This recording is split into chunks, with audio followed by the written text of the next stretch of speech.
Saúde a Maria Igreja com a parte do Senhor Jesus Cristo. Amém, queridos? Graças a Deus. Irmãos conectados pelo canal do YouTube, Deus abençoe. Amados irmãos, como estamos seguindo um estudo, hoje é a terceira terça-feira, não é isso? No estudo denominado de Estamos a realizar uma grande obra. Então a igreja pode estar assentada. Aleluia. E dizer para os irmãos que está sendo longo, porque são muitas coisas. Os irmãos viram na primeira mensagem que teve há 2 terças-feiras atrás, e os irmãos viram que muito foi esse trago, mas ainda assim a gente corre, né? Porque é muita coisa, é muita informação, e essa mensagem ela tem tudo a ver com o avivamento que a igreja precisa receber. E você pode me perguntar, pastor, por que a igreja precisa receber esse avivamento? Porque esse avivamento final, o último avivamento, ele é conhecido em Apocalipse também com o selo do Espírito Santo para aqueles que vão subir com Cristo. No que a palavra chama dos selados. E os selados, eles serão selados no momento em que antecede a volta do Senhor. No momento que antecede a tribulação na terra. Então, exatamente, você analisando as Escrituras, no tempo que isso se daria, esse selo, esse derramamento, esse avivamento do Espírito, ele se dá exatamente nos dias a qual eu e você estamos vivendo. Porém, o primeiro derramamento de Espírito, na Bíblia, ele é comparado, amados irmãos, quando lemos a profecia do derramamento do Espírito, ele é comparado ao primeiro derramamento de Espírito que aconteceu em Atos capítulo 2, aonde todos conhecem o texto que, permanecendo unânimes em oração, veio do céu um som como de um vento veemente impetuoso, a qual encheu toda a casa, e foram vistas por eles línguas repartidas como que de fogo, os quais os levaram a falar em outras línguas. Quem conhece a passagem, diga amém. Ali foi o primeiro derramamento do Espírito que culminou no plantio da semente. Amém? O que é a semente? A palavra, o Evangelho. Quando nós vamos no Salmo 126, ele vai dizer, o que semeia em lágrima, colherá com alegria. E o que leva a preciosa semente, andando e chorando, voltará sem dúvida, trazendo consigo os seus molhos. O que semeia em lágrima, colherá com alegria, mostrando que não é fácil você levar a palavra. Não é fácil você ser um evangelista, porque você está indo contra as trevas. Então, muitas das vezes se derrama lágrima. Muitas das vezes se derrama sangue, mas volta com alegria trazendo os seus molhos. Aquilo que era uma semente virou um molho, ou seja, virou uma grande quantidade, vidas alcançadas. Amém? Nós temos também a parábola do semeador. O semeador saiu a semear. Amém, queridos? Então, semente é o quê? A palavra. Amém? Então, aquele que leva a preciosa semente, andando e chorando, voltará sem dúvida, trazendo consigo os seus molhos. Então, quando o Espírito Santo ele foi derramado, os discípulos saíram a pregar o Evangelho. Eles foram pregando o Evangelho, pregando o Evangelho, pregando o Evangelho, e a pregação do Evangelho, para a honra e glória do nome do Senhor Jesus Cristo, já se estende por 2024 anos, e vai entrar 2025, amém, queridos? Então, foi a sementeira, até a colheita é um processo longo. Você tem que arar a terra, você tem que preparar, adubar, colocar semente, não é isso? Vai crescer, você vai regar, você vai tirar ali, né, as pragas que dão, até que aquilo vai crescer e até vai produzir. Então é uma longa caminhada até chegar até lá. Então do momento que a semente é plantada, até o momento que a gente alcança a maturidade espiritual, há um processo. Amém, queridos? E nesse processo de alcançar o amadurecimento espiritual, vem as pragas, ou seja, vem Satanás, tentando minar, tentando te derrubar, tentando te destruir. Mas enfim, quando se vai fazer o plantio, tá? No período do plantio, é um período de chuva, a qual a Bíblia chama de chuva temporã. Amém? Essa chuva temporã é aquela chuva fina, mas constante, que demora muitos dias, né? Ela leva longo tempo, que ela vai regando a terra. Então esse é o momento do plantio, tá? Então, é chamado do primeiro derramamento do Espírito, conhecemos na Bíblia, quando você lê, como chuva temporã. Quando começa a brotar, que vai dar os frutos, e os frutos vão amadurecer, para que os frutos amadureçam, tá? Isso já está no verão. Aí vem uma outra chuva, que é aquela chuva que dá uma pancada forte, e depois ela para e abre o sol novamente. Essa chuva é conhecida também como chuva seródia. Então é uma chuva que vem repentina. Como é que é a chuva de verão? Está sol, está tudo bonito, ninguém espera que vai chover. De repente tudo fica nublado, é assim ou não é? Dá aquela ventania, cai aquele toró, quando acaba o toró, acaba a ventania, abre o sol de novo. Não é assim? Então a Bíblia está mostrando que o derramamento final vai ser uma porção do Espírito, ao qual nunca foi derramado antes. Porém vai ser algo repentino e muito rápido. Quem está entendendo, diga amém. Sabemos que é no verão, mas não o verão nosso, o verão profético da Bíblia, que vai requerer lá na frente que eu fale de inverno e verão. Vocês vão chegar lá, vocês vão entender. Porque esse estudo vai acabar no arrebatamento da igreja. Você vai entender perfeitamente bem. Mas enfim, sabemos que a chuva seródia é a chuva que amadurece os frutos. Esse é o último avivamento da igreja. Esse também é o momento em que os salvos serão selados. Aqueles que for selado pelo Espírito Santo de Deus, aí sim, eles já não vão perder mais a sua salvação. Porém, algo que vai ser dessa maneira: quem recebeu, recebeu; quem não receber, não vai receber mais. Em chuva temporã, ela acontecer, esse último derramado do Espírito, você não estiver atento, preparado para recebê-lo, e você perder esse derramado do Espírito, não será possível você recebê-lo novamente. Por isso é obrigação de cada pastor, de cada sacerdote, preparar a igreja para esse momento. Se a igreja não receber esse derramamento, porque o pastor não preparou, o pastor vai dar conta. Mas se o pastor preparou e a igreja ainda assim desprezou e não recebeu o sangue do pastor, não é isso? Não será cobrado diante do Senhor. E no que vimos na primeira mensagem de Neemias, também na segunda mensagem de Neemias, quantos de nós aqui tem que mudar muita coisa para receber esse Espírito? Levante a mão. É muita coisa. Então nós vimos ali um processo em que a cidade foi destruída, o muro foi destruído, o altar foi destruído, em que tudo simboliza algo na nossa vida. Nós vemos ali, amados irmãos, que o povo, ele é exortado pelo Senhor, e ao mesmo tempo eles recebem exortação, eles se animam para reedificar o muro. Se levanta uma dificuldade, eles param a edificação do muro, eles são repreendidos pelo profeta Ageu, porque eles pararam a construção do muro e correram às suas próprias casas, às suas ganâncias, né, a enriquecer, aonde o altar do Senhor e a casa do Senhor estava destruída. Eles são repreendidos pelo profeta Ageu, e eles são animados a reedificar a cidade, e eles começam pelos muros. Até os irmãos se lembram bem? E quando estavam edificando os muros, que eles tinham que desprender com as coisas dessa terra e priorizar a construção do templo, Neemias, ele observou algo, que se permanecesse, Danielzinho hoje está, se permanecesse naquela situação, se permanecesse naquela condição, certamente haveria um problema e os muros não seriam reedificados, as brechas não seriam tampadas. Alguém lembra qual foi o problema que Neemias identificou? Ninguém lembra? Ninguém mesmo, ninguém está tentando para o estudo, nada? Nada mesmo? Eu estou fazendo a minha parte. Oi? Estavam distantes um do outro.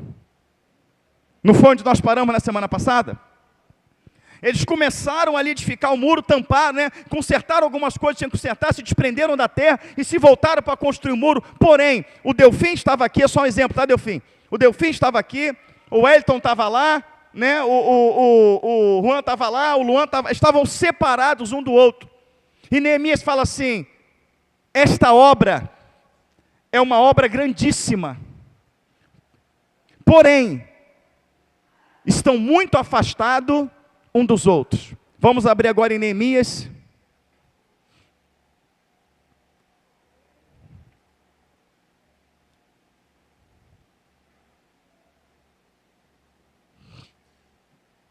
Vamos abrir Neemias, no capítulo 4. Foi 4 que nós paramos, isso, Neemias 4.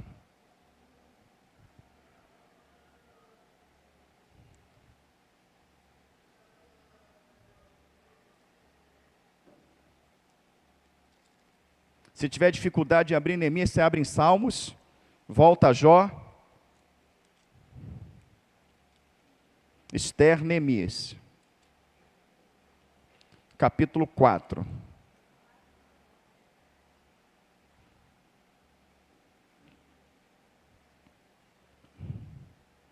Neemias 4, verso 19. Amém, queridos? Já fiz aqui o resumo para os irmãos entenderem. Se você está vindo hoje, é a primeira parte, a primeira vez que você está vendo esse estudo, você vai ficar um pouquinho perdido, mas depois você vai se achar, mas você vai no canal do YouTube, o canal da igreja, você prega a primeira parte, a segunda parte, você vai ver, é tremendo e é fundamental para você compreender, para que você compreenda essa terceira parte. Versículo 19 diz assim: E disse eu aos nobres, aos magistrados, ao resto do povo, grande é a, quando ele fala grande e extensa, amém? Grande e extensa, ele quer dizer o quê? Não vai ser rápido, é uma obra grande, é uma obra muito extensa, vai requerer muito tempo, amém? Então, como ela vai requerer muito tempo, é uma obra grande, é uma obra extensa, é bom que se pegue todo mundo e concentre num lugar. Concentrou aqui, acabou aqui, pega todo mundo, pega aqui, acabou aqui, pega todo mundo e pega aqui. Trabalhar juntos. Mas o que está acontecendo aqui? Olha o versículo, vamos continuar no 19. Extensa é a obra, e nós estamos apartados do muro, longe um dos outros. Longe um dos outros. No lugar onde ouvires o som da buzina, ou trombeta, dependendo da tua versão, ali vos ajuntareis conosco, o nosso Deus pelejará por nós. Quando que o Senhor vai pelejar pelo povo? Quando o povo se juntar, se unir. Então Neemias, ele identifica um problema, há uma obra grande, há uma obra extensa, mas há um distanciamento entre um e outro. Então quando ouvir a trombeta, ou quando ouvir a buzina, a trombeta é tocada quando a palavra ela é pregada, por exemplo, ela está tocando neste momento, e o Senhor está avisando, é uma obra extensa, é uma obra grande, requer esforço, requer atenção, mas há muita gente separada. Então, entre, por exemplo, o Delfim que está trabalhando nesse pedaço do muro, e entre o Wellington que está lá do outro lado da rua, trabalhando num pedaço do muro, nesse pedaço entre um e o outro, pode avançar o inimigo. Então, se o inimigo avançar, certamente vai abater o Delfim, se avançar por lá, vai abater o Wellington. Então, vamos fazer o seguinte, como tem muitas brechas, vamos ficar juntos, que se o inimigo entrar aqui, juntos a gente consegue vencê-los. Amém? Então, não vamos, tem muita coisa para se fazer, mas tudo que tiver que fazer, vamos fazer juntos, porque juntos temos condições de lutar. É isso que Neemias ele está falando, tá? E olha o que ele vai dizer mais no versículo 21. Assim trabalhávamos na obra, e metade dela tinha as lanças, desde a subida da alva até o sair das estrelas. Também naquele tempo disse ao povo, cada um com o seu moço, fique em Jerusalém, para que de noite nos sirvam de guarda e de dia na obra. E nem eu, nem meus irmãos, nem meus moços, nem os homens da guarda que me seguiam, largávamos as nossas vestes, cada um ia com suas armas armas e água na Bíblia é o quê? Amém? E as armas falamos na semana passada, amém? Quem estava semana passada diga amém. Quando lemos sobre essas armas, estudamos sobre elas sim ou não? Ficou claro, amém? Qualquer dúvida, assiste novamente, tá certo? Então você vê que ele ajunta o povo, e o povo ajuntado, ele fala, nós vamos trabalhar com uma mão, e com a outra mão nós vamos estar municiados, vamos estar com as nossas armas, e nós sabemos que essas armas aqui, representam as armas espirituais, que nós lemos aonde? Efésios 6, na semana passada, amém, queridos? Então no momento, presta bem atenção, irmão, isso é um estudo, tá? No momento que a gente como igreja decidir se aproximarmos mais um dos outros, estar mais juntos, estar mais unidos, em um só propósito. Por exemplo, quando Jesus foi assunto aos céus, o que aconteceu com o povo? O povo fez o quê? Dispersou. O povo dispersou. Mas aí vem Pedro, né, vem o outro, vem Tiago, vem ali as mulheres de Deus, aquela coisa toda. Ele prometeu que derramaria o Espírito. Então eles se juntaram, 120 pessoas, numa casa, e a palavra fala que essas 120 pessoas tinham o mesmo pensamento. Porque a palavra fala que eles permaneceram unânimes havia unanimidade. Nós estamos aqui para orar. Nós estamos aqui para buscar a face do Senhor. Nós não estamos aqui para falar de futebol, não estamos aqui para falar de Bolsonaro, de Lula, nós não estamos aqui para falar de eleição dos Estados Unidos, não, a gente está aqui para orar, para buscar o Senhor, porque há uma promessa de derramamento de Espírito. Então no dia desses discípulos, havia uma promessa de derramamento de Espírito. Nos nossos dias há uma promessa de derramamento de Espírito, mas o povo que estava disperso por conta da assunção de Cristo, o que aconteceu? O povo teve que fazer o quê? Ascensão, aliás, da assunção, o povo teve que o quê? Se juntar. E o que Neemias está falando não é que o povo tem que se juntar, sim ou não? E lá em Atos 2, quando o povo se juntou e orou, o que aconteceu? Houve avivamento, sim ou não? Sim. Então nesta grande obra, é necessário que o povo esteja unidos. E se eu e você fizemos aqui diante do Senhor um pacto para estarmos unidos, independente de qualquer coisa, pergunta para mim, pastor, se nós nos unirmos, o que vai acontecer?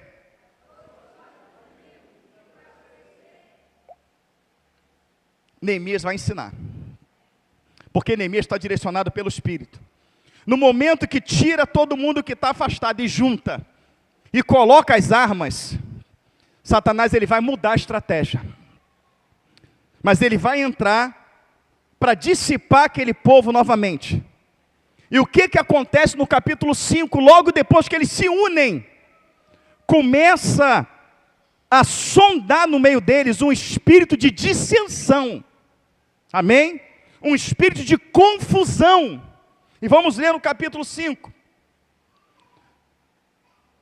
Foi, porém, grande o clamor do povo e de suas mulheres contra os judeus, seus irmãos, porque havia quem dizia, com nossos filhos e filhas, nós somos muitos, pelo que tomemos trigo para que comamos e vivamos. Também havia quem dizia, as nossas terras, as nossas vinhas, as nossas casas empenhamos, para tomarmos trigo nesta fome. Também havia quem dizia, tomamos dinheiro emprestado até para o tributo do rei, sobre as nossas terras e as nossas vinhas. Agora, pois, a nossa carne é como a carne de nossos irmãos, e nossos filhos como seus filhos. E eis que sujeitamos nossos filhos e nossas filhas para serem servos, e até algumas de nossas filhas são tão sujeitas, que já não estão no poder de nossas mãos.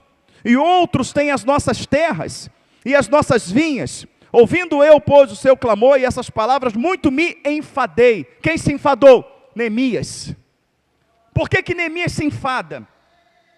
Neemias fala, eu me disponho diante do Senhor, o Senhor me dá direção, o Senhor me dá estratégia de guerra, o Senhor me mostra o que está errado, o Senhor me mostra tudo que o povo tem que fazer.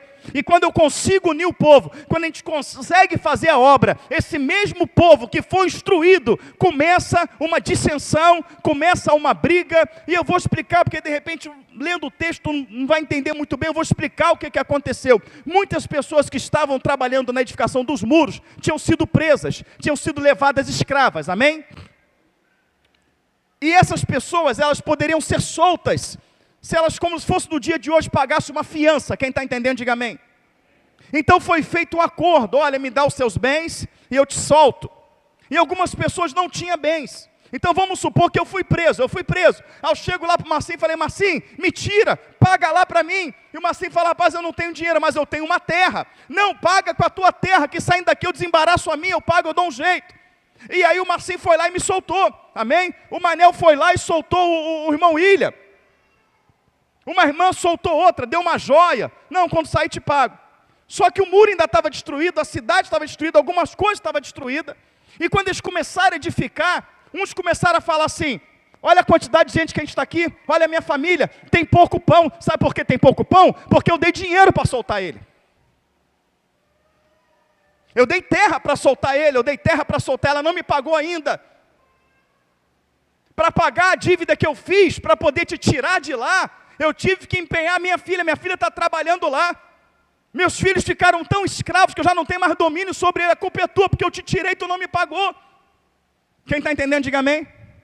Outros reclamando de comida, outros reclamando da terra que perdeu, outros reclamando dos recursos. Então começou uma contenda, que Neemias ele fica desesperado, fala: meu Deus, está tudo destruído.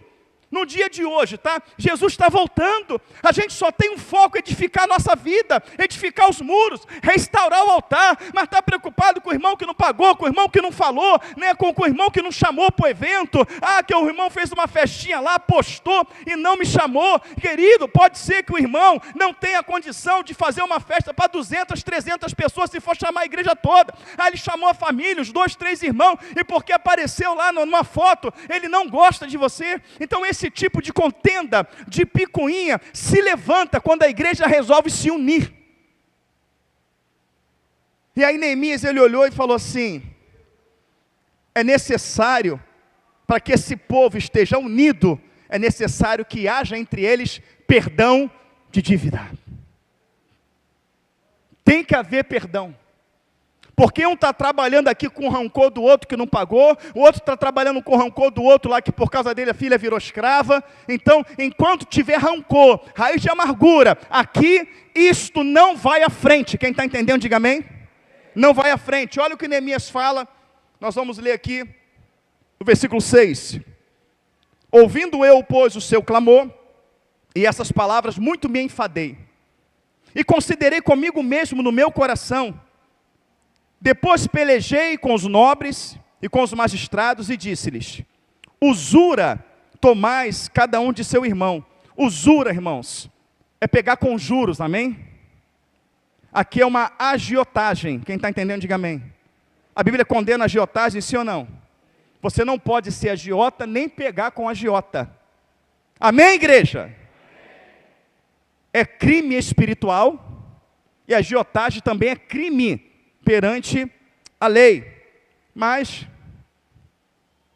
felizmente, alguns caem nessa tentação. Então ele fala: ouvindo eu, pois, o seu clamor, por as palavras muito me enfadei, e considerei comigo mesmo no meu coração, depois pelejei com os nobres, com os magistrados, e disse-lhes: usura tomaste cada um de seu irmão, e juntei contra eles um grande ajuntamento. Ou seja, aqueles que tinham a condição melhor, deu dinheiro para os menores sair, e ficava cobrando juros, extorquindo esses irmãos. Vamos lá. Versículo 8. E disse-lhes: nós resgatamos os judeus, nossos irmãos, que foram vendidos a gente segundo as nossas posses. E vós outra vez venderei os vossos irmãos? Ou vender-se-iam a nós? Então se calaram e não acharam o que responder. O que ele está falando aqui? Os nossos irmãos, nós fizemos aqui um rateio todo mundo para tirá-los de lá, porque eles estavam presos. Então nós soltamos os nossos irmãos, o nosso sangue, a nossa linhagem, soltamos ele, e vocês estão colocando eles presos de novo. Preso como? Em dívidas. Eles saíram da prisão, mas continuam presos. Eles estavam oprimidos lá e agora vocês estão oprimindo eles. Ou seja, não tem como essa obra ir adiante se um irmão ficar oprimindo outro irmão. Fala: pastor, me dá um exemplo aí de opressão. Vou te dar um exemplo de opressão. Tem pessoas, irmãos, eu vou falar o que o Espírito está mandando falar.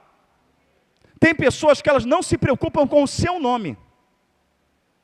Elas compram o que não precisam, vivem uma vida de ostentação.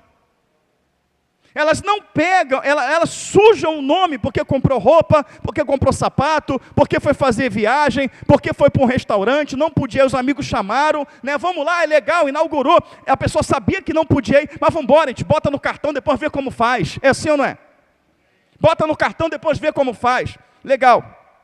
E aí o que acontece, amados irmãos? Você vai lá, faz dívida para ostentar acima daquilo que você pode pagar. Aí você suja o seu nome, suja o nome no banco, suja no SPC, no Serasa, você não se preocupou com o seu nome. Aí o que você faz? Você vai no irmão, você vai na irmã, amiga, irmão, você me empresta o seu cartão, para quê? Está passando alguma necessidade? Não tem comida em casa? Não! Sabe o que é? Porque a minha televisão já está dando um coisinho, está na promoção a televisão lá. Mas sabe o que é? Porque eu vi um vestido, eu vi uma sandália, eu vi um tênis. Ah não, porque eu vou comprar umas passagens, que eu vou fazer uma viagem com a família. Mas por que você não compra no seu cartão? Ah não, porque eu estou com o nome sujo. Ah tá. Ela não cuidou do nome dela. Ela vai cuidar do seu? Então por que você empresta?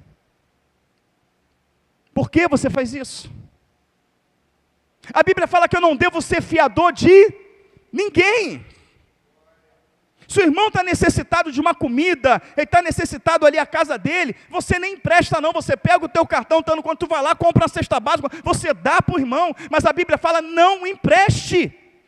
Ou você dá, ou você fala, até porque a Bíblia diz assim, olha, entenda bem, irmão, o dinheiro que está no cartão de crédito, meu cartão de crédito tem 10 mil de limite, o dinheiro é teu ou é do cartão, ou é do banco?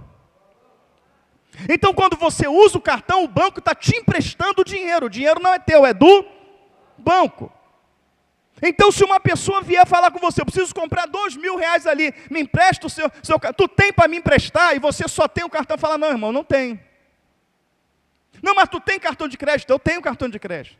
Qual o limite do teu cartão? 10 mil. Ah, então você tem. Não, irmão, esse 10 mil não é meu, é do banco. Não, mas me empresta. Não, vai lá e pega você. Pega o teu cartão, vai lá. Não, meu cartão não tem limite, o meu nome está sujo. Então o banco não quer te emprestar, não quer te dar limite para você comprar. Então se o banco não quer te dar, como é que eu vou pegar do outro banco, ou de repente o mesmo banco que é seu, no meu nome te dá, se o banco está te reprovando? Mas se você fizer isso, a amizade acaba sim ou não? Mas acaba com o irmão, mas não acaba com Deus. Porque você fala, irmão, eu te amo, e não vai ser porque eu não te prestei o cartão, que eu não quero acabar a comunhão com você. Eu quero manter minha comunhão com você. Eu estou fazendo o que a Bíblia manda. Eu não posso me enfadar, irmão, com o problema que você está trazendo para mim. Agora é comida, é bebida, a gente vai dar um jeito. E aí o que você faz? O irmão empresta de boa vontade, o irmão confia, você compra lá 2, 3, 4 mil no cartão, dizendo que vai pagar, e você não paga. Você trouxe um fardo para o teu irmão, sim ou não? Você trouxe um problema para o seu irmão, sim ou não? Trouxe um problema, você trouxe um fardo, você trouxe um peso para o seu irmão.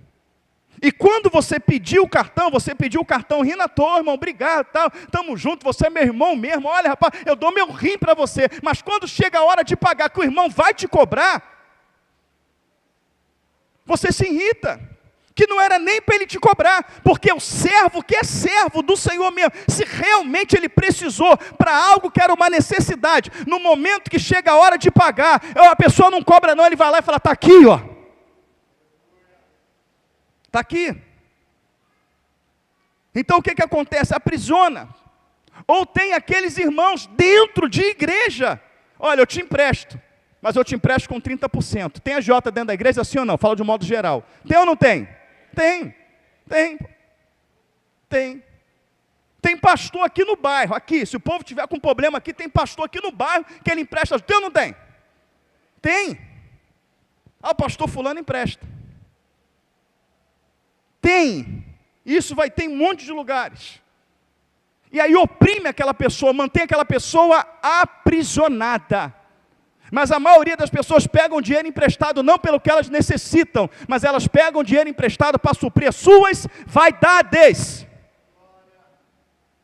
Geralmente não é para o que precisa, é para uma vaidade.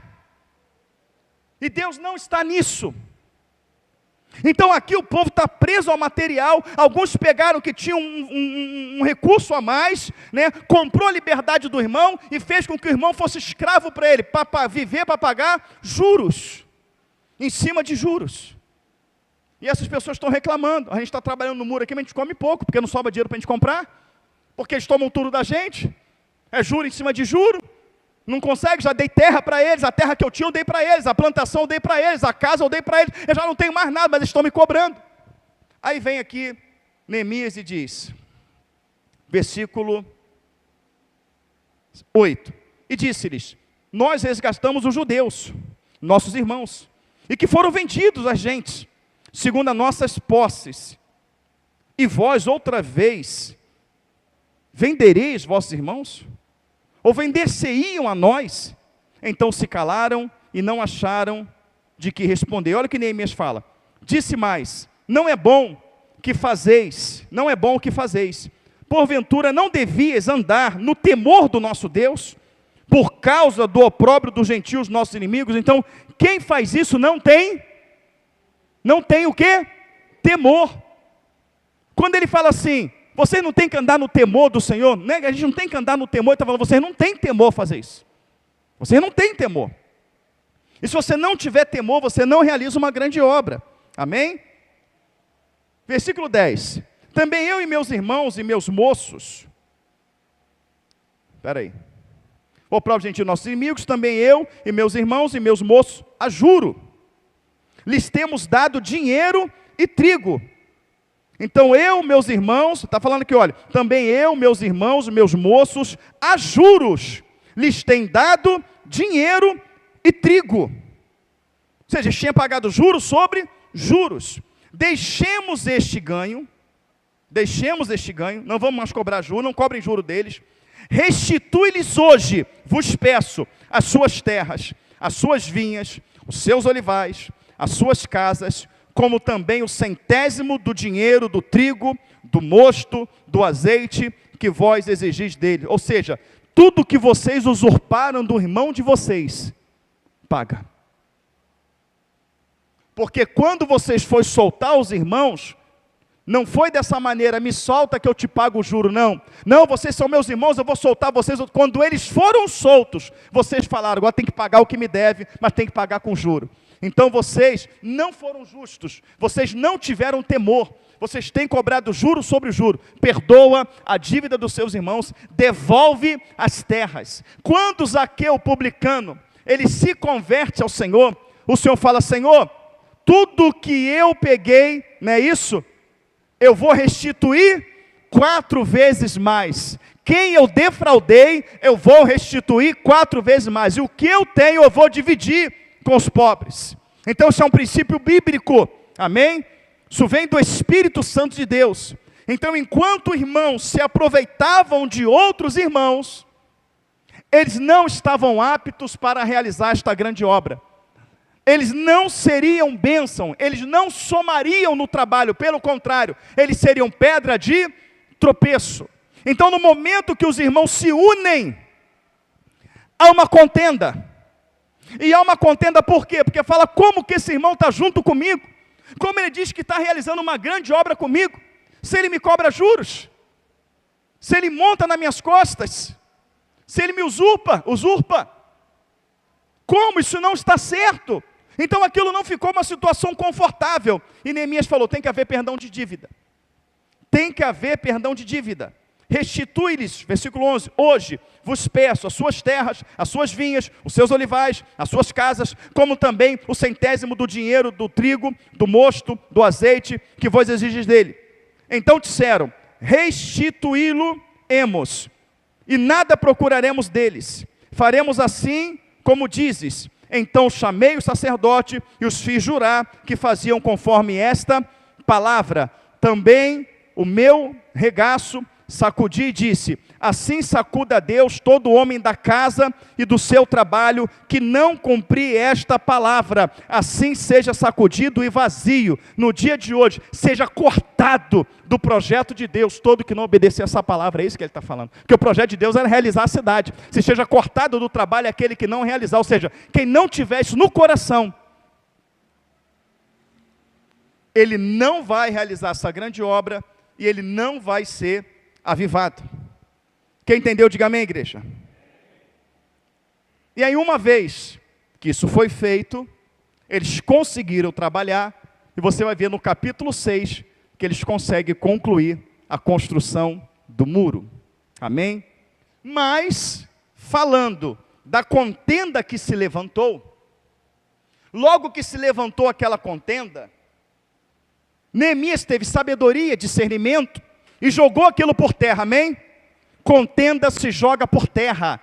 Tem que ter alguém no meio de uma fofoca, no meio de uma contenda, tem que ter um crente, tem que ter um servo que se levanta e fala, vocês não estão vendo que vocês estão fazendo é maligno, não? Vocês não têm temor no coração de vocês, não? Está na casa de Deus defraudando um ao outro, falando mal de um ao outro, trazendo divisão para a casa do Senhor, vamos resolver isso aqui agora. Tem que ter Neemias no meio da obra do Senhor, tem que ter valentes, pessoas que saem em defesa do Evangelho, para cortar isso. Aí fica aquele grupinho ali, tem que chegar alguém e acabar com isso.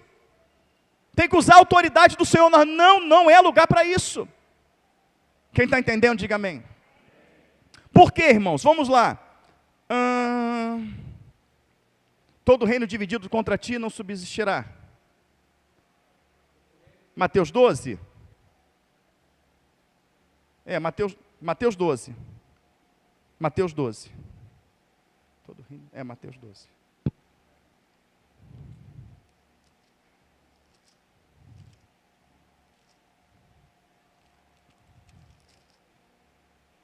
Não, irmão, não é Mateus 12 não, pera. Mateus 12. Mateus 12, 25, amém?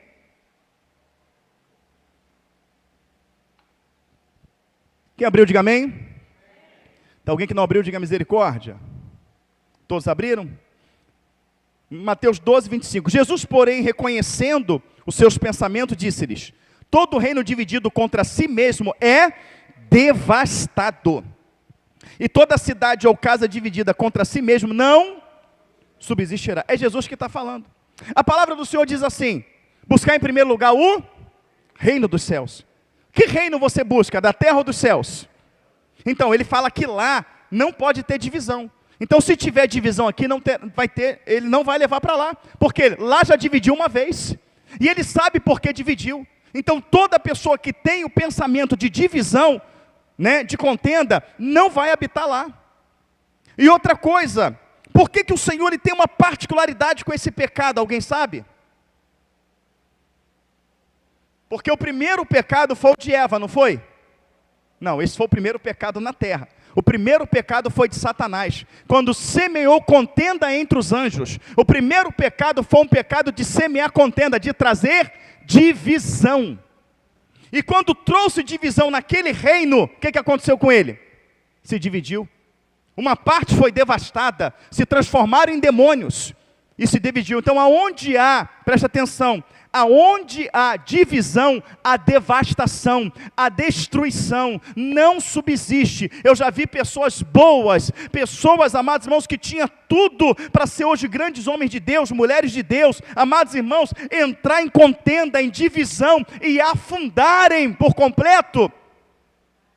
O reino de Deus continuou, ele está lá. Amém? E se Deus quiser, Ele quer na verdade, mas nós fizemos por onde a misericórdia nos alcançar, nós vamos viver lá, amém, queridos? Então aqueles que tentaram dividir o reino, viraram demônios e vão queimar eternamente, mas o reino permaneceu, o reino nunca será destruído, mas aquele que tentar dividir, será abatido. Então sabe que qualquer que se levantar contra o reino, é uma igreja se levantando, falo de modo geral, é uma igreja tentando acertar, é uma igreja tentando a comunhão, é uma igreja tentando edificar uma grande obra, e vem um espírito de confusão que nós vemos lá na frente, Sanbalate, Tobias, e alguém se deixa levar, esses o Senhor abaterá. Ele vai abater, então não dê essa brecha.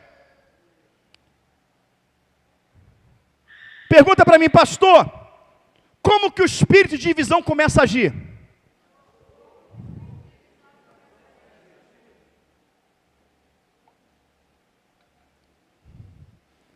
Começa com ciúme e a inveja. É o ciúme e a inveja. Por que que o pastor chamou ela e não chamou eu? Por que chamou ele e não me chamou? Por que consagrou ele e não consagrou eu? Eu faria o louvor muito melhor. Amém? Que você faz muito melhor. Quantas vezes você já fez? A primeira vez que você pegou para fazer o louvor foi, tranquilo. Você não tremeu, você não suou, você não gaguejou, né? Não. Você suou, você gaguejou. Não foi tão bem como vai agora. Mas assim como foi dado uma chance para você lá atrás, é dado uma chance para o irmão também que está começando agora. Então você está julgando pelo seu presente, que você já está seguro, já está segura, não é isso? Mas não está julgando pelo seu passado, quando começou inseguro. Ah, poxa, o irmão está pregando, olha só, atropelou lá a passagem, leu errado, gaguejou, poxa, a igreja cheia, podia ser eu que estou pregando, mas quando você pregou a primeira vez, né, foi tudo certinho, foi uma maravilha, né? E aquele irmão também não precisa ser preparado? Aquele irmão também não tem que ter oportunidade ali de pregar, de aprender? Mas por que aquele irmão foi levantado?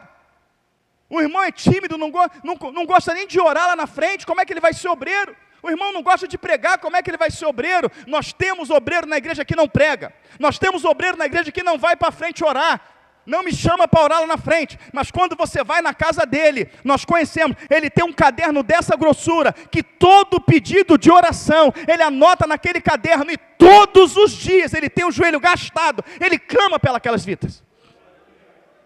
É um obreiro que você falar com ele qualquer hora do dia e da madrugada, meu irmão, eu preciso que esteja lá na igreja, ele vai estar. É um obreiro que não compactua com tudo errado, nada errado, não compactua com nada errado. É um obreiro que nunca na vida da igreja, que tem muitos anos na igreja, trouxe um problema sequer. Mas tudo que eu preciso, que a igreja precisa, ele está ali. E não é só ele, tem outros também. Porque o fato de ser obreiro não quer dizer que tem que pregar. Alguém sabe o que é diaconato? Alguém sabe o que é diaconato na Bíblia? Serviço. Os discípulos se reuniam com o povo, e estava crescendo o número de pessoas. Igual a gente faz o ágape, não tem um ágape? Então eles se reuniam todo domingo para ensinar a palavra, às vezes dia de semana, e eram muitas horas. Então tinha que trazer alguma coisa para comer, então o que eles faziam? Vai vir gente aí, e arrumava a mesa, igual a gente fazia na sua casa, Manel, os encontros aqui, né? Às vezes fazia na sua casa, a casa do João ia trocando, aí você preparava uma mesa, preparava tudo, então os irmãos que ensinavam, Pedro, né? Os outros que iam ensinar, eles também ajudavam a preparar comida, ajudavam a preparar a mesa, e com aquilo ali eles perdiam tempo. E eles falam assim, olha, vamos levantar homens íntegros, preparados, para que cuidem dessa parte do serviço, da mesa, da organização. Mas aquilo ali era para resgatar o quê? Almas. Então se eles trabalharam na organização, né, faz tipo assim, tem que ali comprar um pão no mercado, mas eu tenho que estar aqui para receber os irmãos, para falar, então faz o seguinte, você vai ser levantado, você vai lá, compra, organiza tudo, pega com as irmãs, agita a mesa, vê o que precisa, para que quando o povo chegar, tudo estiver pronto. Quem está entendendo, diga amém. E eles falam, vamos levantar homens para esse serviço, vamos levantar diáconos para esse serviço, e nós vamos nos dedicar à oração e o ministério da palavra. Então o diaconato foi levantado para serviço. Amém? Ah, mas quer dizer que são escravos? Não, o pastor também trabalha. Mas naquele momento que a palavra está sendo ensinada, quer ver uma coisa? Quer ver uma coisa? Eu vou ouvir um glória altão agora. Um glória vai arrancar essa tampa aqui, quer ver? Tem um papá para a gente mais tarde, quando acabar o culto, de graça. Amém? Tem lá um papá para a gente, tá? Enquanto eu estou aqui pregando, ensinando, vai ter pessoas preparando lá. Mas se eu tivesse que sair daqui para preparar lá, eu não poderia te dar o estudo. Quem está entendendo, diga amém. Enquanto nós estamos aqui, você está tranquilo, seus filhos estão lá na salinha. E os professores não estão assistindo esse estudo, porque estão se dedicando a cuidar dos seus filhos, para que você absorva melhor o estudo. O irmão está lá fora. Ele está lá fora olhando o seu carro, para que não esteja nenhum problema. Também se recebeu alguma pessoa. Teve pessoas que chegaram aqui cedo, tá? E limparam o banheiro, para você chegar lá, está cheiroso. Limparam o banheiro, limparam tudo aqui. Teve pessoas que preparou equipamento do som. O irmão chega do trabalho, chega aqui 5 e pouca da tarde para ligar tudo, 6 horas, para ligar tudo. Ninguém viu, mas tudo isso foi para o bom funcionamento do quê? Do corpo. Então, se uma alma for alcançada por esse estudo, O Espírito Santo usou o pastor Elvis, mas ele usou o irmão que ligou, o irmão que gravou, o que limpou o banheiro, o que está no portão. Foi uma obra que o Senhor fez através da igreja. Então não há maior e menor, todos somos iguais. Então começa com o raio da inveja. A irmã veio aqui e fez uma oração bonita, foi para se amostrar. Não sei para que isso, e começa a inveja. Por exemplo, quando Davi se dispôs a guerrear com Golias, não é isso? Foi lá, venceu Golias, tal, Saul, né? Ai, Davi venceu, puxa vida, Davi venceu Golias, esse menino é bom. E daí Saul foi lá para a varanda, esse menino venceu Golias, tal, não sei o quê. Davi comemora, Saul comemora. Mas quando o povo, a cidade cheia, começa a falar, Saul matou 1000, Saul matou 1000, Saul começa a se exaltar. Saul matou 1000, Saul matou 1000, mas quando o povo falou, mas Davi matou 10.000, a Bíblia fala que o semblante de Saul se descaiu, entrou inveja, entrou ciúme. Naquele momento que entrou ciúme, naquele momento em diante, aquele homem que amava Davi, teve o sentimento de fazer o que com Davi? Matá-lo. Então, no momento que entra o ciúme, no momento que entra a inveja, é exatamente o que o diabo sentiu lá acima. Ciúme e inveja. E quando Satanás sentiu ciúme e inveja, ele começou a trabalhar para derrubar. Então, quando entrar no coração ciúme, quando entrar no coração inveja, quando alguém numa empresa, você se destacar numa empresa e sentir ciúme de você, aquela pessoa começa a trabalhar para te derrubar. Sentir inveja de você, começa a trabalhar para te derrubar. É assim ou não é? Na igreja, quando alguém deixa entrar inveja, ela começa a trabalhar para derrubar aquela pessoa de qualquer maneira. É na escola, é no trabalho, é aonde for. Existem pessoas que ela tem inveja do relacionamento da outra, e ela começa a minar o relacionamento para derrubar, e quando derruba, ela vai lá e começa o relacionamento com aquela pessoa. E muitas das vezes é melhor amigo, melhor amiga. É assim ou não é? A minha irmã passou por uma situação dessa muito tempo atrás. Ela se casou e a melhor amiga dela de infância é que tirou o marido dela. Amiga de infância. Então o que acontece, amados irmãos? A inveja. E a palavra do Senhor fala que aonde há amarga inveja, há sentimento faccioso. Olha a Bíblia falando, aonde há amarga inveja, eu vou lembrar onde está esse texto. Aonde há amarga inveja, há sentimento faccioso. O que é um sentimento faccioso? O que é sentimento faccioso? É o que divide. Ó, ali é terceiro, ó, ali é vermelho, ali é comando, facção, ali é assim ou não é? Então sentimento faccioso é aquilo que divide. Então a Bíblia está dizendo, não eu, que se entrar amarga inveja, ciúme, vai entrar também um sentimento faccioso. Então entrando um sentimento faccioso, a Bíblia está traduzindo que quem vai entrar no coração? Sem quem vai entrar? Satanás. Satanás ele vai entrar. E aonde o diabo entra, ele mata, ele rouba e ele destrói. Ele mata, ele rouba e ele destrói, ele esmaga. Então você sabe que quando Satanás tentar colocar no teu coração ciúme, inveja, do irmão que fez, quando tiver alguém sendo usado, fala, Senhor, usa, capacita, dê crescimento meu irmão para avanço da tua obra, ora por ele, regozija por ele, que assim Deus vai preparar você também. E uma vez que entra a inveja, que entra o ciúme, a Bíblia diz que entra o sentimento faccioso. E quando entra o sentimento faccioso, entra a divisão. Quando entra o sentimento faccioso e entra Satanás, ele te cega. Ele te cega de maneira que você vai fazer as coisas erradas achando que está certo. Você vai achar que está na razão. Por exemplo, os sacerdotes, eles ali, né, foram a favor de Davi. Ajudaram Davi. O que Saul fez com os sacerdotes? Os mesmos sacerdotes que Saul buscava a Deus com eles. O que Saul fez com esse sacerdote? Matou. Matou. Jonatas, filho de Saul, ele é imparcial, ele não está do lado de Davi nem do lado de Saul, ele está do lado do certo. E segundo a Bíblia, quem está certo? Davi. Ele está sendo imparcial. Pai, mas ele te ama, por que o Senhor faz assim? Ele pega a lança e faz o que com Jonatas? Ele tenta cravar em Jonatas, ele tenta matar o próprio filho. Olha como é que o sentimento faccioso, a inveja, ela faz, ela cega. Ela te leva a destruir, ela te leva a matar. Aonde há divisão, aonde não há comunhão, quem reina é o diabo.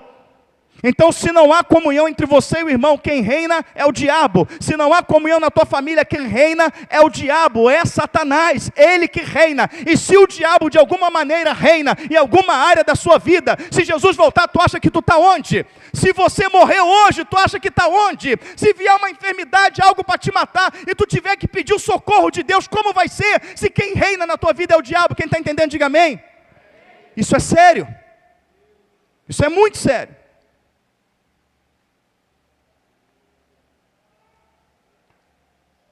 Provérbios 6,16. Amarga, inveja, sentimento faccioso. Eu vou lembrar desse texto. Provérbios 6,16.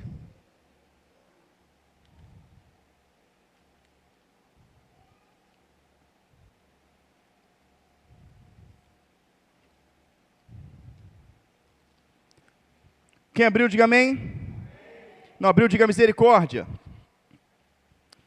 Estas 6 coisas aborrece o Senhor, e a 7ª a sua alma abomina. A sua alma abomina. O termo abominar é o Senhor lançar fora diante da sua face. Amém? Ele abomina, só que ele fala 6 coisas aborrecem a Deus, a 7ª ele abomina, mas na verdade as 6 coisas que ele vai colocar, são exatamente as 6 coisas que é o passo a passo para acontecer a 7ª. Então antes de você ser uma pessoa abominável aos olhos de Deus, ele vai te dar um passo a passo para acender a luz de alerta. Se isso aqui estiver acontecendo com você, tu já está aborrecendo a Deus. Se você seguir até o ponto da 7ª, ele já te abominou. Tem alguém que querendo ser abominável aos olhos de Deus? Ninguém. Então olha só, vamos lá. 16. Estas 6 coisas aborrece o Senhor, e a 7ª a sua alma abomina. Olhos altivos. Alguém sabe o que é olhos altivos? Oi? Arrogância. Mas também, olhos altivos, eu sei tudo. Eu sou melhor que você. Eu tenho tudo. Altivez, arrogância, soberba. Eu estou certo, eu sou mais espiritual, Deus fala comigo, Deus me mostra, é a pessoa irrepreensível, não no sentido de não ter o que repreender ela reto, mas a pessoa irrepreensível porque ninguém repreende ela é perfeita. Vamos lá, cadê? Pulou aqui o vento, é o vento aqui, peraí. Olhos altivos, língua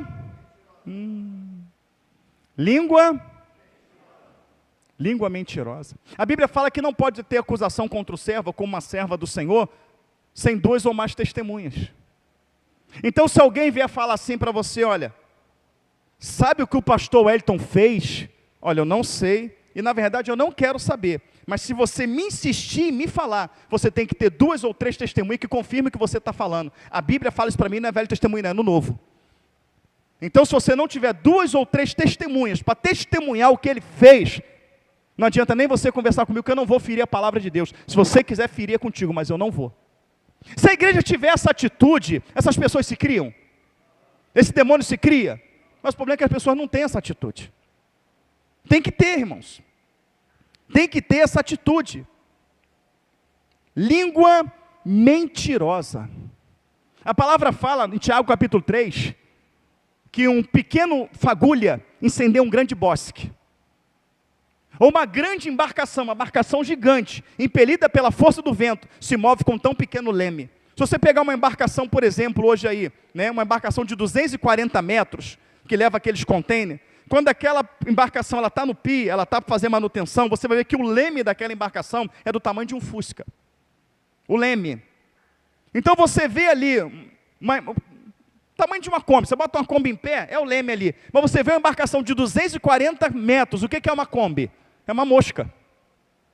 Então uma grande embarcação movida pela força do vento, ela se move com tão pequeno leme. Assim também a língua.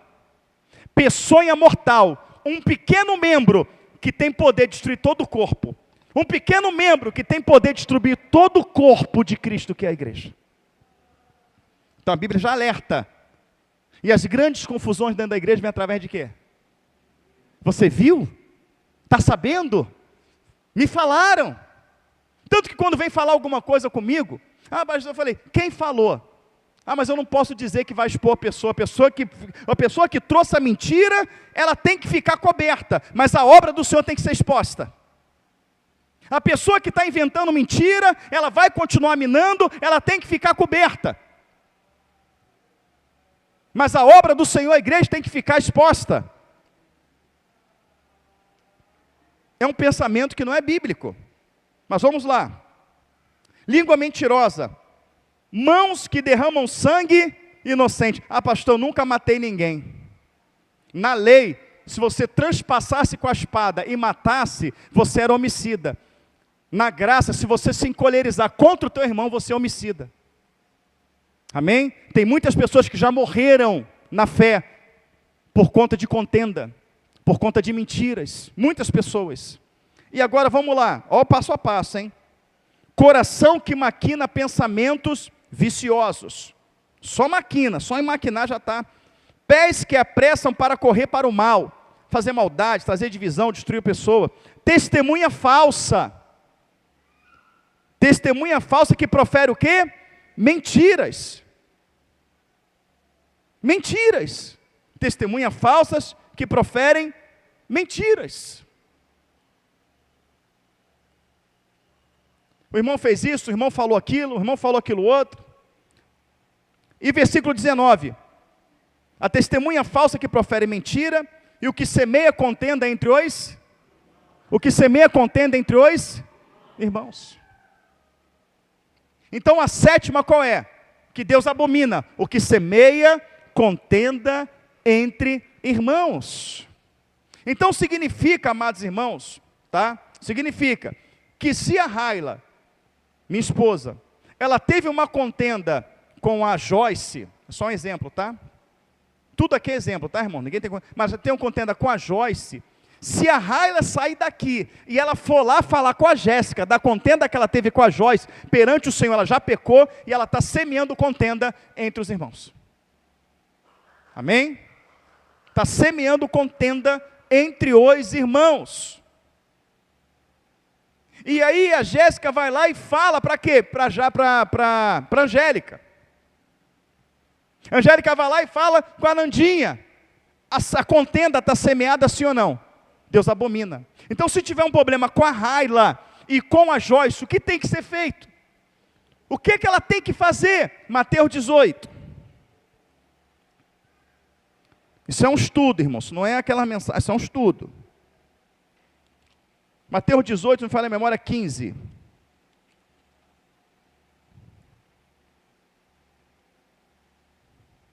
Mateus 18, 15.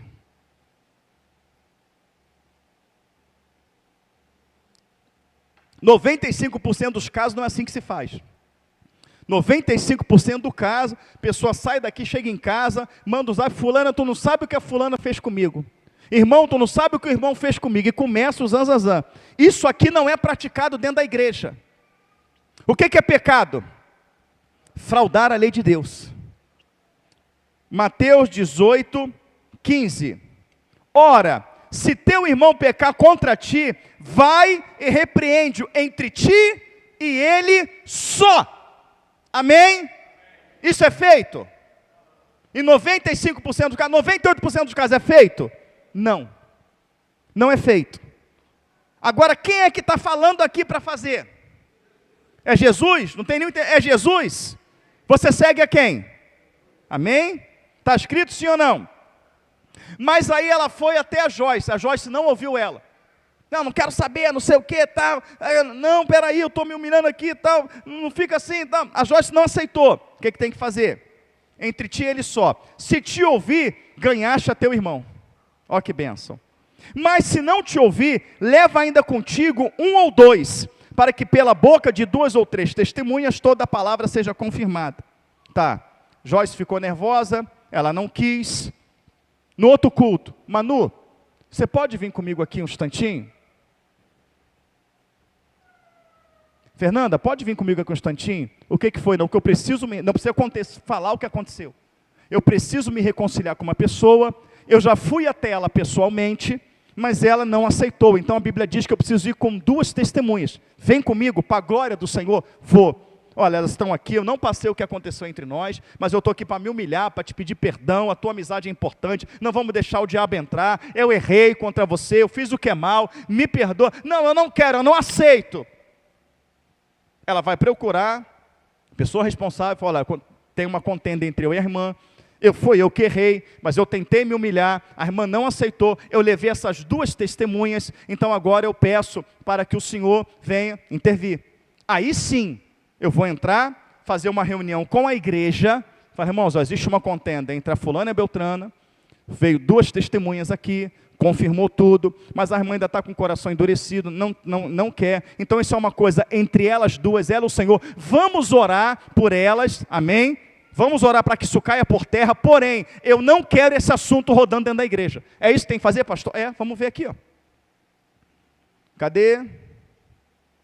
Mas se não te ouvir, leva ainda contigo 1 ou 2, para que pela boca de 2 ou 3 testemunhas toda a palavra seja confirmada. Se não a escutar, dize-o à igreja, e se também não escutar a igreja, considere-o como um gentio e publicano.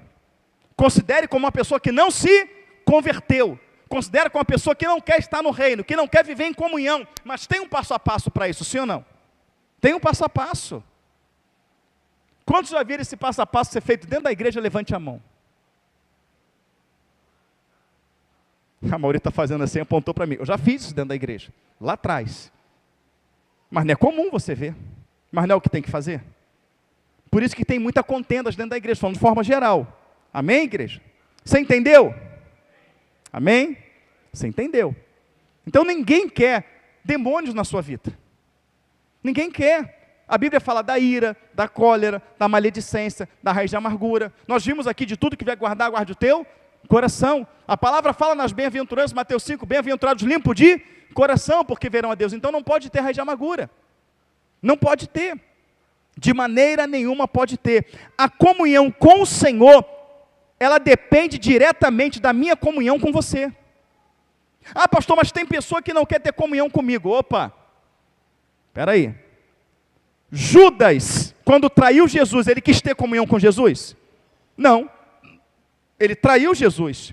Mas quando Judas chega no monte para dar um beijo em Jesus, e entregar para os soldados, Jesus olha para ele e fala o que para ele?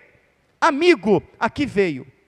Então se a pessoa não quiser ser teu amigo, tua amiga, é um direito dela. Mas você tem a luz, você tem o ministério da reconciliação, você vai ser amigo. Amém? Porque você não vai guardar raiva, você não vai guardar rancor, porque você está armado, você está numa grande obra e você está armado. E nas armaduras de Deus diz que a tua luta não é contra a carne nem contra o sangue. Algumas pessoas têm atitude, né, que te entristece. Uma coisa é você se entristecer. Deus se entristece com a nossa atitude, sim ou não? Mas imagina se Deus guardasse rancor de nós, Deus tivesse mágoa de nós. Então tem coisas que nos entristece, né? Nós como pais, tem coisas que os filhos fazem às vezes que nos entristece. Tem coisas que o marido faz que entristece a esposa. Tem coisas que a esposa faz que entristece o marido. Mas já pensou se tudo que a esposa fizesse, o marido fizesse, acabou, vai embora, acabou. Quantos casamentos ia ter? 1 bilhão. 1 bilhão, porque toda hora tem uma coisa. Outra coisa é a inimizade. Eu não quero ver, eu não suporto esse irmão, não suporto essa irmã.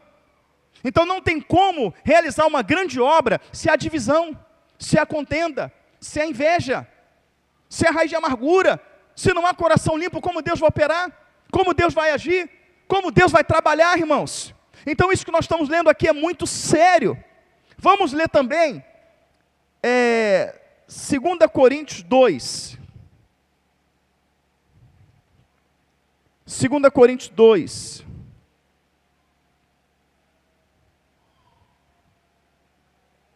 sei se é a primeira ou a segunda, pera, deixa eu confirmar. Mas é a segunda sim.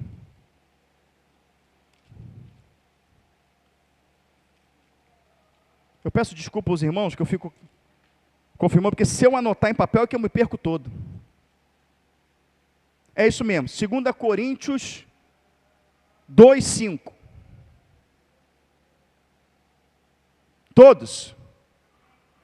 Porque se alguém me contristou, te entristeceu, te contristou, não me contristou a mim, senão em parte. Ou seja, quem é maduro na fé, né? O irmão me entristeceu ali, mas não entrou no meu coração, porque eu sei que só é inimigo, eu vou orar por ele. Para vos não sobrecarregar a vós todos. Basta o tal a repreensão feita por muitos, de maneira que, pelo contrário, deveis antes perdoar-lhe e consolá-lo, para que o tal não seja de modo algum devorado de demasiada tristeza. Então, quando o meu irmão ele me entristece, vamos arrebentar, vamos acabar com ele. Não, eu devo perdoá-lo. Ele está entristecido porque ele está envergonhado porque ele fez aquilo ali. Não, vamos ajudar. Devorado de demasiada tristeza. Olha o 8. Pelo que vos rogo que confirmeis para com ele o vosso amor. Por que eu tenho que perdoar o meu irmão que errou? Porque eu também erro. Por que eu tenho que perdoar meu irmão que é falho? Porque eu também sou falho. E como eu tenho lutado contra as minhas falhas, ele também tem lutado contra a falha dele. Amém, irmãos? 9. E para isso vos escrevi também, para que por essa prova sabei se sois obedientes em... Então, muitas das vezes, essas situações acontecem para sermos provados. Versículo 10. E a quem perdoardes alguma coisa, também eu. Porque o que eu também perdoei, se é que tenho perdoado, por amor de vós o fiz, na presença de Cristo, para que não sejamos vencidos. Para que não sejamos vencidos. Então, quando eu não perdoo meu irmão, quando eu não me reconcilio com o meu irmão, a Bíblia diz que eu já estou vencido. Por quem? Por Satanás. A Bíblia está dizendo que se eu não me reconciliar com você, você comigo, somos vencidos por Satanás, não temos o amor, porque o amor foi provado e reprovado. Isso é sério, sim ou não? Amém, querido? É sério. O negócio é sério. Agora eu vou falar uma coisa para você. Se você for convertido, e se você for convertida, o perdoar para você faz parte da sua vida. Pergunta, por quê, pastor? Porque você recebeu um ministério. Se o meu pastorado que eu recebi veio do Senhor, se o meu pastorado veio do Senhor, o pregar o evangelho vai ser uma coisa natural, sim ou não, para mim? Porque eu recebi isso do Senhor. Amém? Então, se você é convertido, você recebe o ministério. Há alguns ministérios que é para um, que é para outro, uns pastores, outros apóstolos, outros evangelistas, outros mestres, amém? Outros profetas. Então isso é dado a cada, mas há um ministério que é dado a todo aquele que se converte. Toda pessoa que se converte verdadeiramente recebe esse ministério. Quem quer receber, quem quer conhecer esse ministério, diga amém. 2 Coríntios 5, 17.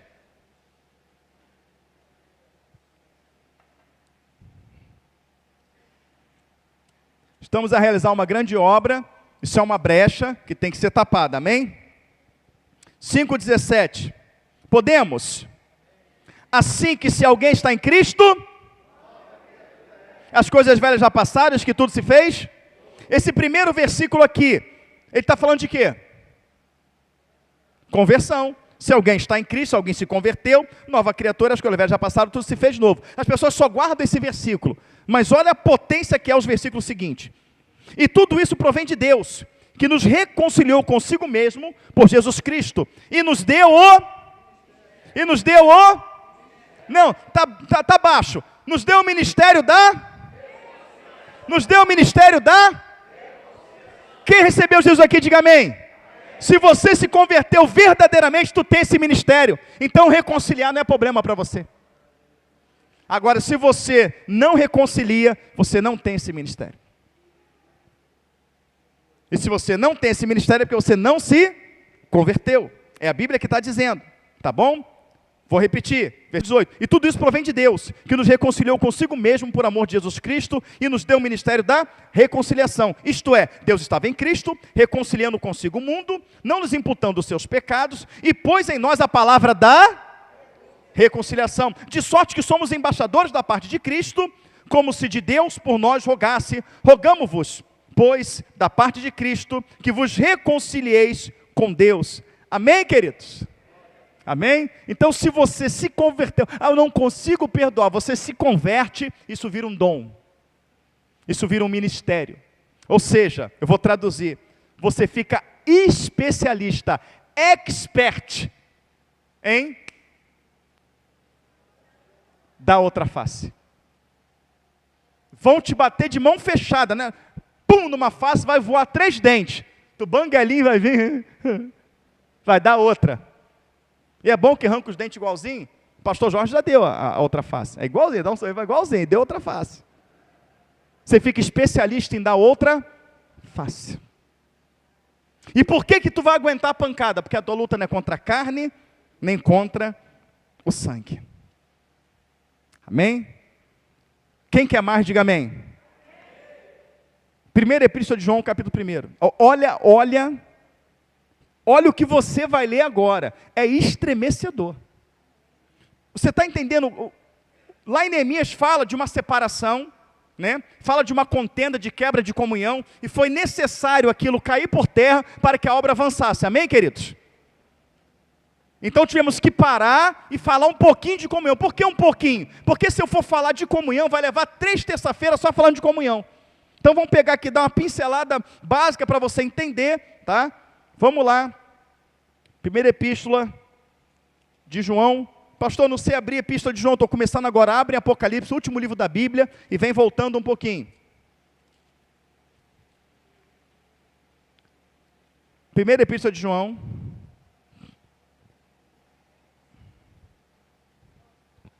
Podemos? Primeira epístola de João, capítulo 1, verso 5. Esta é a mensagem que dele ouvimos e vos anunciamos, que Deus é luz e não há nele treva nenhuma. Se dissermos que temos comunhão com ele e andamos em trevas, mentimos e não praticamos a verdade. Pastor, como que eu vou saber se eu estou em treva ou luz? Aqui, olha, o 7 é perfeito. Mas se andarmos na luz, como na luz, ele está, ele quem? O Senhor. Temos comunhão uns com os outros, e o sangue de Cristo, seu Filho, nos purifica de todo o pecado. Dá uma glória a Deus aí.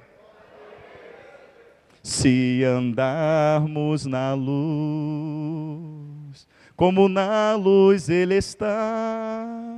Se andarmos na luz, como na luz ele está, temos comunhão com o Senhor e também com os irmãos. Isso aqui é muito sério. Isso aqui me estremece.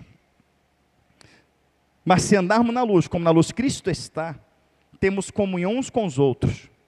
Então, se eu não tenho comunhão com meu irmão, se eu não tenho comunhão com meu vizinho, se eu não tenho comunhão com meu amigo de trabalho, se eu não tenho comunhão com um parente, um familiar, eu não estou na luz. Porque se eu estiver na luz, eu tenho comunhão. Ele não tem comigo, mas eu tenho com ele. Eu tenho com ele. Então é uma prova, que ele vai falar versículo 5, presta atenção. Esta é a mensagem que dele ouvimos, e vos anunciamos que Deus é luz e não há nele treva nenhuma. Se dissermos que temos comunhão com ele e andamos em trevas, mentimos. Eu tenho comunhão com o Senhor, mas eu não tenho com o meu irmão, eu estou em trevas. Eu estou mentindo. E os mentirosos, tu viu como é que é grave? Mas tem algo mais grave aqui ainda. Mas se andarmos na luz como na luz está, temos comunhão uns com os outros, e o sangue de Cristo nos purifica de todo o pecado. Então significa que se eu não tiver comunhão com meu irmão, olha a gravidade disso, eu não estou na luz. Se eu não estiver na luz, eu estou onde? Quem não está na luz está onde? Em trevas. E se eu estiver em trevas, o sacrifício da cruz, olha o que é uma quebra de comunhão. Por isso que o diabo, né? Ah, mas está cantando, deixa ele cantar, deixa ela cantar, está pregando, deixa pregar. Ah, mas está evangelizando, deixa evangelizar.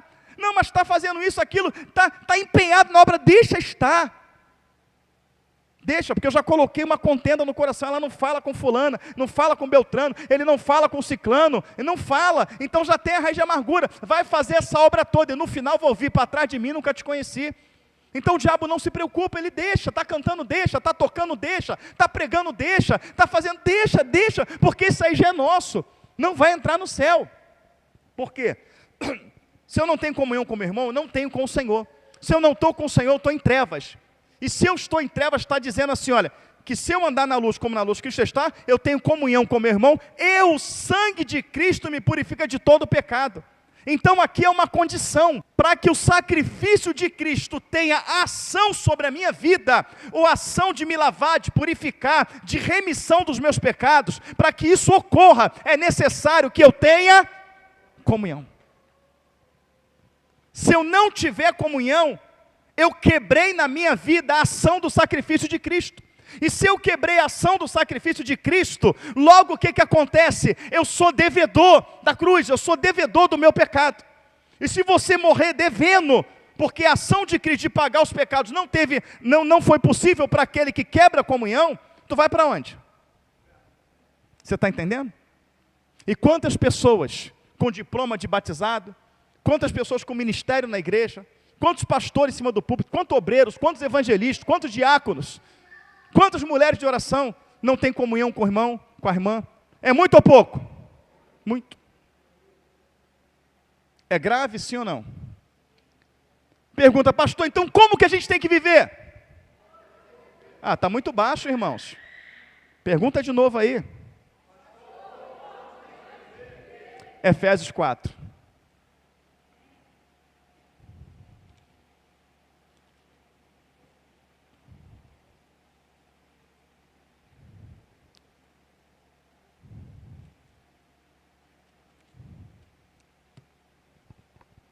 Efésios 4. Podemos? Quem não abriu aí, diga misericórdia.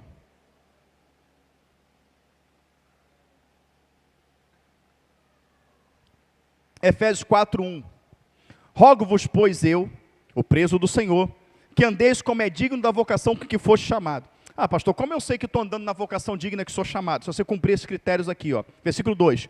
Com toda a humildade e mansidão, com toda a longanimidade. A igreja. Suportando uns aos outros, hein? Por que o termo suportar? Por que o termo suportar? Irmão, não esquenta com isso não. Se trazer uma palavra dessa, tem batalha espiritual. Amém? Mas Deus vai dar uma bênção para o Danielzinho. O que é o termo suportar? Quando você está segurando um peso, segura esse saco de cimento aí para mim que eu vou subir e vou pegar lá em cima. Aí, pô, cadê a escada? Não, peraí, eu vou procurar e não tem não, vou pegar com o vizinho, tem hora que tu está como? Vai correndo que eu não estou. Não estou. Quando aquela luta está te sufocando, fala, pastor, não estou suportando mais isso. Então o termo suportar é porque às vezes vai ser pesado. Sim, às vezes vai ser. Por quê? Porque eu tenho defeitos. E a única maneira de você me suportar em amor é entender que você também tem defeitos. O seu é diferente do meu, mas temos defeitos. Então, da mesma forma que você está lutando para vencer os seus defeitos, o irmão também está. Então, como são todos falhos, estão na mesma luta, suporte uns aos outros em amor. Suporte uns aos outros em amor. Amor. Amém? Tem mais, ó. Procurando guardar a unidade do Espírito pelo vínculo da... Como é que eu guardo a unidade do Espírito na minha vida? Através de quê? Paz com quem? Com o irmão. Uns com os outros. Amém?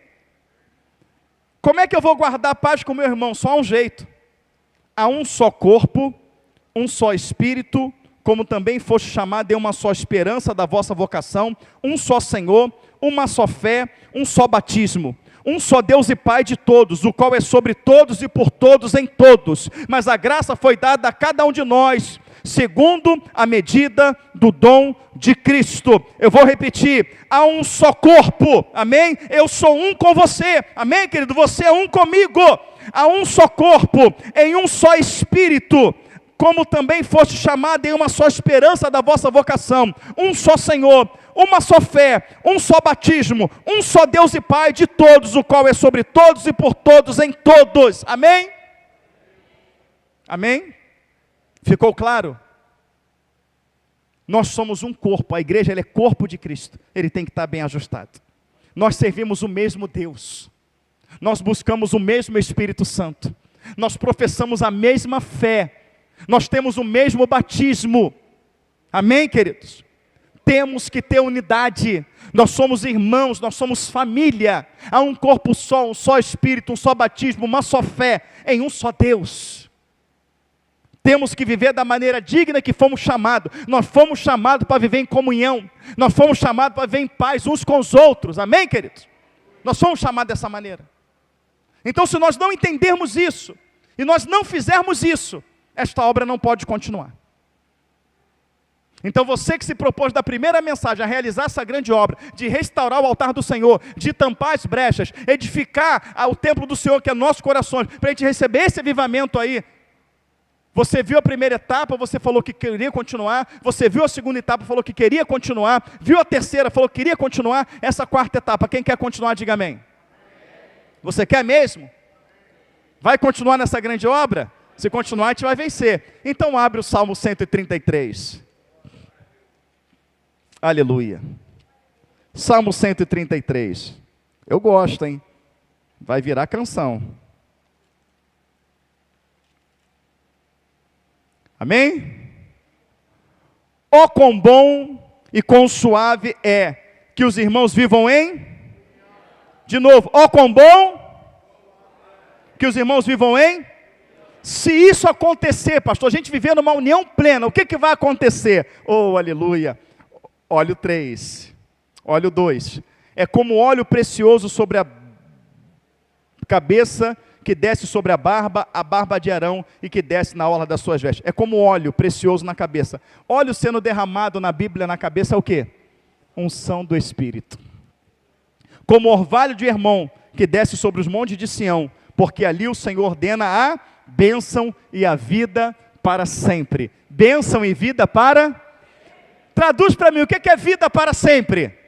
Vida eterna. Então, se você viver em comunhão com o seu irmão, vai ser derramada uma unção tal, uma ação tão poderosa na tua vida, que vai ser como orvalho de Sião, que rega a terra, né, e faz ela dar o fruto. Ali o Senhor dará a bênção, ela dará a bênção, Ele ordenará a bênção, e a vida eterna. A vida para sempre. Amém? Bate palma assim.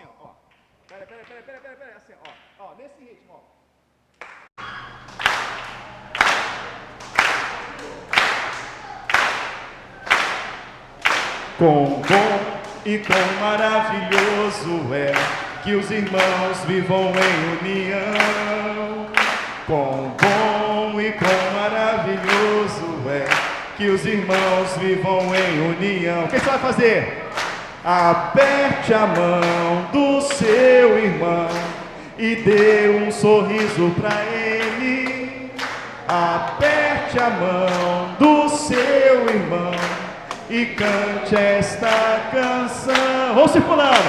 Quão bom e quão maravilhoso é que os irmãos vivam em união. Vou parar não, irmão. Você vai circular. Só vou parar quando você falar com todo mundo. Que os irmãos vivam em união. Aperte a mão do seu irmão e dê um sorriso para ele. Aperte a mão do seu irmão e cante esta canção. Quão bom e quão maravilhoso é que os irmãos vivam em união. Quão bom e quão maravilhoso é que os irmãos vivam em união. Aperte a mão do seu irmão e dê um sorriso para ele. Aperte a mão do seu e cante esta canção. Amém, irmãos? Amém? Aplaude a Jesus.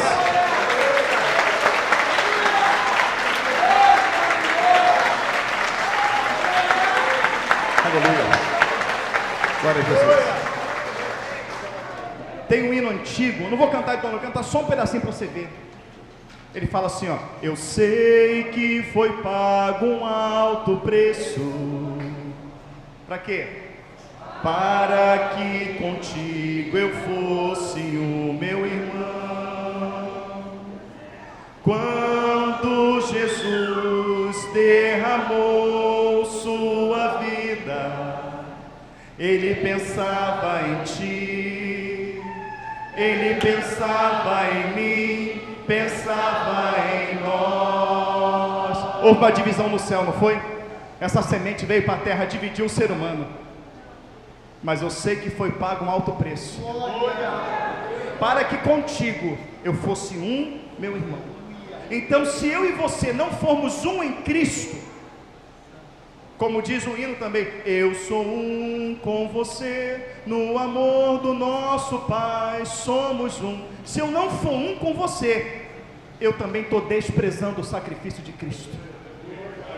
Por isso que se esse propósito de sermos um não for cumprido, não tem céu. Então aconteça o que acontecer, custe o que custar, para realizar essa grande obra, temos que estar unidos. Então reconcilia hoje com quem tiver que reconciliar. Ah, mas eu não quero me reconciliar com você. A tua parte com Deus você fez, Ele viu que você tentou se reconciliar, mas não dá brecha para Satanás. Amém? Vamos encerrar com o hino. Recebi um novo coração do Pai, coração regenerado, coração transformado, coração que é inspirado por Jesus. Como fruto deste novo coração, estenda a mão para o seu irmão. Eu declaro a paz de Cristo, te abençoo, meu irmão. Preciosa é a nossa comunhão. Somos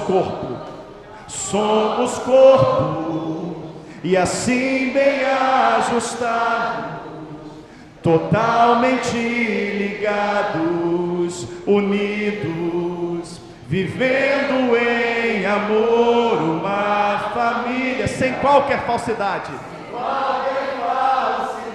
vivendo a verdade, expressando a glória do Senhor, uma família, vivendo o compromisso, no grande amor de Cristo.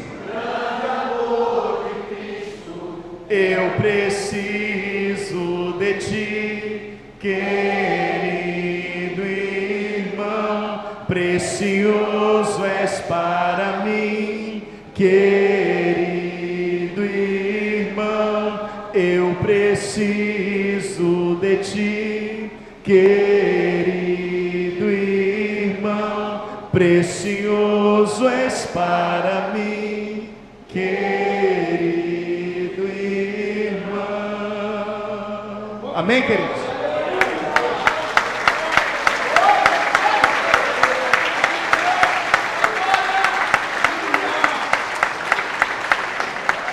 Cumprido essas etapas, nós vamos ver terça-feira que vem, o muro é concluído. Ou seja, cumprindo essas etapas, as brechas foram tapadas.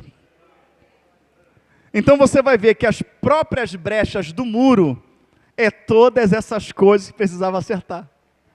No momento que acerta todas essas coisas, o que acontece com o muro de Jerusalém? Ele é construído, ele é edificado. Então Satanás tem entrado por essas brechas, destruído famílias, destruído lares, destruído irmãs, filhos. E à medida que a gente vai estudando sobre a destruição do templo, sobre as brechas do muro, e para você realizar essa obra tem que fazer isso, tem que fazer aquilo, tem que perdoar, tem que se desprender das coisas dessa terra, tem que se municiar das armas de Deus, orar, ler a Bíblia, buscar. Você vai ver que conseguiu fazer isso, as brechas estão tapadas. E se o muro, meu amado pastor Wellington, ele está tapado, você consegue concluir a obra tranquilo, porque os inimigos não vão avançar. Entendeu? Jesus está ensinando em um livro, em um único livro, eu e você sermos igreja de verdade.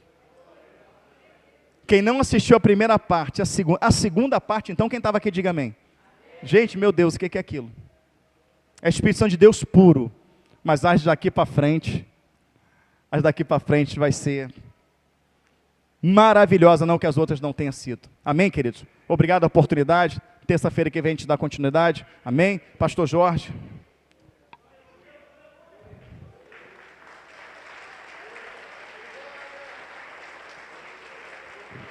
Essa terceira parte, né, nós vimos lá que na Bíblia é a quarta etapa, mas no culto é o terceiro culto. Ele não é um culto que muitos querem ouvir. Ele confronta diretamente, porque muitas pessoas têm problema de comunhão, né? Muitas pessoas têm problema de contenda. Então não é um culto, não é igual da semana passada, que tu vai ficando as revelações, tu vai ficando, meu Deus, né? Não é, porque ele é um confronto direto. Mas o Senhor exorta e corrige o filho que ama. Se nós não tamparmos essa brecha e não formos unidos, né, na nossa casa, no nosso trabalho, principalmente dentro da igreja, que não adianta também ser unido dentro da igreja e não ser fora dela. Nós não vamos avançar nessa obra, não vamos receber o Espírito e não vamos entrar no céu. Esses estudos é um preparo que Deus está dando para a igreja, para que a igreja se prepare e seja revestida para que venha morar com o Senhor eternamente. Pastor Jorge?